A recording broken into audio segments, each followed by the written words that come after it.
Hindi nakapalag ang isang dating seaman ng arestuhin sa bypass operation pasado hating gabi sa barangay Kaunlaran sa Quezon City. Narito ang unang balita ni Jay Sabale.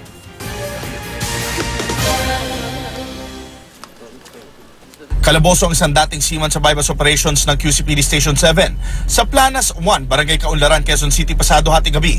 Ikinasa ang operasyon matapos makatanggap ng tip ang mga otoridad na may lalaking nagtutulak sa lugar. Matapos makabili ng isang sachet ng shabu sa halagang 300 pesos, ang pulis na nagpanggap na scorer agad inaresto ang suspect na si Nestor Awayang alias Estong. Meron tayong dito, informant na pumunta kanina sa istasyon natin sa himpilan ng pulisya ng Station 7. At ayun po, nag-perform tayo ng team para i-conduct itong bypass operation. Nakuha sa kanya ang 2 pang sachet ng shabu. Kinagulat naman ng mga residente ang pagkakaaresto sa suspect.